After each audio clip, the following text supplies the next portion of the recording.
మీన రాశి వారికి ఈ వారం చాలా అనుకూలంగా ఉంది. ముఖ్యంగా భూ సంబంధించిన విషయ వ్యవహారాలు సానుకూలపడతాయి. ద్వితీయ దశమాధిపతి అయిన కుజుడు సప్తమంలో ఉన్నారు. ఎప్పటి నుంచో భూ సంబంధించిన విషయ వ్యవహారాలు పెండింగ్ పడుతూ ఏవైతే వస్తున్నాయో వీరికి సానుకూలపడుతుంది. క్రయ విక్రయాలు లాభిస్తాయి. ఇల్లు కానీ ఫ్లాట్ కానీ బంగారాన్ని కానీ కొనుగోలు చేసే అవకాశం గోచరిస్తోంది.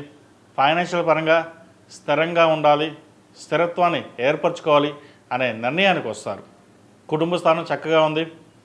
భాగస్వామి సలహాలు సూచనలు మీకు ఎంతో మేలు చేస్తాయి. ద్వితీయాధిపతి అయిన కుజుడు సప్తమాన్ని ఉన్నారు.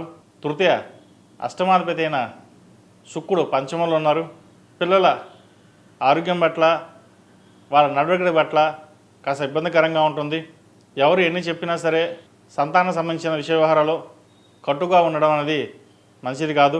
మన వృత్తి ధర్మం పిల్లల్ని చక్కగా చదివించాలి, ప్రయోజకం చేయాలి అనే భావంతో మీరు ఉంటారు. ఏది ఏమైనా భగవత్ సంకల్పం, ఆ పరమేశ్వరుడే అనుగ్రహం ఉంటుంది, ఆయనే చూసుకుంటారనే భావంతో మీరు ముందుకు వెళ్ళండి. అదేవిధంగా వ్యాపారం కోసం చేసే ప్రయత్నాలు ఏవైతే ఉన్నాయో అవి లాభిస్తాయి. దూర ప్రాంత ప్రయాణాలు లాభిస్తాయి. అదేవిధంగా విదేశీ పర్యటన చేసే అవకాశం కూడా లేకపోలేదు. చక్కగా వినియోగించుకోండి. భూ సంబంధించిన విషయ వ్యవహారాలు చక్కగా ఉంది. శుభకార్యాల విషయంలో ఒక సంబంధం కుదురుతుంది. జాతక పరిశీలన చేసుకుని ముందుకు వెళ్ళండి. ఆరోగ్యరీత్యా ఎటువంటి ఇబ్బందులు లేవు. అయితే 6ంట రవి బుధ కేతువులు ఉన్నారు.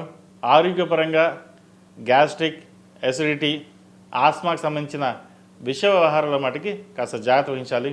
సమయానికి ఆహారం, నిద్ర అనేది చాలా ఇంపార్టెంటు. వాటి విషయంలో జాగ్రత్త తీసుకోండి.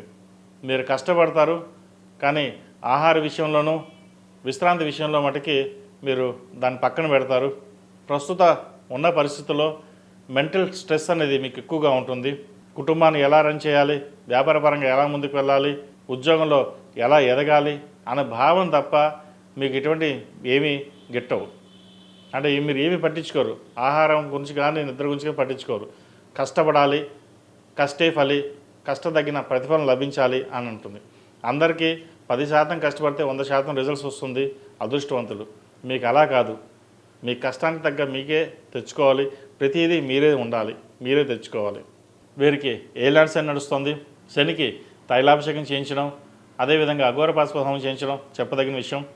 ఉద్యోగ మార్పు కోసం చేసే ప్రయత్నాలు ఏవైతే ఉన్నాయో అవి కొన్నాళ్ళు ఆపడం మంచిది. వచ్చిన అవకాశాన్ని ఉపయోగించుకొని ఉన్న ఉద్యోగంలోనే స్థిరంగా ఉండడం అనేది చెప్పదగిన సూచన. అదేవిధంగా వ్యాపారాలు ఏదైనా కొత్తవి ప్రారంభించాలంటే కొంతకాలం ఆపి ఉన్న వ్యాపారాన్ని నడిపించుకుంటూ ముందుకు వెళ్ళడం అనేది చెప్పదగిన సూచన. సహోదరి సహోదరు మధ్య ఉన్న విభేదాలు తొలగిపోతాయి. చక్క కుటుంబ సభ్యులతో కలిసి ఆనందంగా గడుపుతారు. పుణ్యక్షేత్రాలు, దైవదర్శనాలు చేసుకోగలుగుతారు. ఈ రాశిలో జన్మించిన విద్యార్థులకు కాలం అనుకూలంగా లేదు. వచ్చిన అవకాశాలని ఉపయోగించుకోరు. స్నేహితుల వల్ల నష్టపోయే అవకాశం గోచరిస్తోంది. విదేశీ అవకాశాలు కలిసి రావు. వెళ్దామనుకునే సమయానికి అది వీసా క్యాన్సిల్ అవడమో లేదా పాస్పోర్ట్ విషయంలో ఇబ్బందికరంగా ఉండి ఇక్కడే ఉండవలసిన పరిస్థితి కూడా గోచరిస్తోంది. వాటి విషయంలో జాగ్రత్త వహించండి. ఉద్యోగరీత్యా స్వదేశానికి వచ్చి ఇక్కడే స్ట్రక్ అయిపోవడం కూడా జరుగుతుంది. డాక్యుమెంట్ విషయంలో కావచ్చు, H1B, గ్రీన్ కార్డ్ ఇటువంటి విషయాల్లో ఒక డాక్యుమెంట్ విషయంలో ఇబ్బంది ఉంటుంది. వాటి విషయంలో జాగ్రత్త వహించండి. ఈ రాశిలో జన్మించిన స్త్రీలకు వృత్తి ఉద్యోగాల పరంగా, వ్యాపార పరంగా సానుకూలంగా ఉన్నప్పటికీ ఆరోగ్య రీత్యా కాస్త ఇబ్బందులు అనేవి ఏర్పడతాయి. వ్యాపార రీత్యా కూడా కాస్త నష్టం వచ్చే అవకాశం గోచరిస్తోంది. ఏలినాటి నడుస్తోంది. ప్రతి విషయాన్ని క్షుణ్ణంగా పరిశీలించి నలుగురితో పాటు మనము ఉండాలి, ఏకాగ్గా ఉండకూడదు అనే భావన రావాలి. మనం నలుగురికి సహాయం చేయాలి అనే భావన కూడా మంచిదే, కానీ అతి సహాయం కూడా మంచిది కాదు.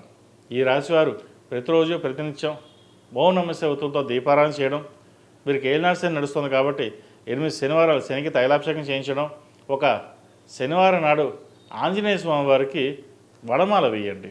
అదేవిధంగా మంగళవారం నాడు హనుమాన్ ఒత్తులతో దీపారాధన చేయండి. మంచి ఫలితాలు సంప్రాప్తిస్తాయి. ఈ రాశిలో జన్మించిన వారికి కలిసి వచ్చే సంఖ్య 2, కలిసి వచ్చే రంగు తెలుపు. ఏదైనా పని మీద బయటికి వెళ్ళేటప్పుడు సోమవారం కానీ గురువారం కానీ వెళ్ళండి. మంచి ఫలితాలు సంప్రాప్తిస్తాయి. ఈ పూజా స్టోర్.in పసుపు కుంకుమ నుంచి దేవతా విగ్రహాల దాకా అన్ని రకాల పూజలు, వ్రతాలు, వివాహం, గృహప్రవేశం, హోమాది శుభకార్యాలకు కావలసిన పూజా సామాగ్రి అంతా ఒక్క క్లిక్తో మీ ఇంటి వద్దకే. నేడే ఆర్డర్ చేయండి మీ ఈ పూజా స్టోర్ .in లో. One stop for all puja needs.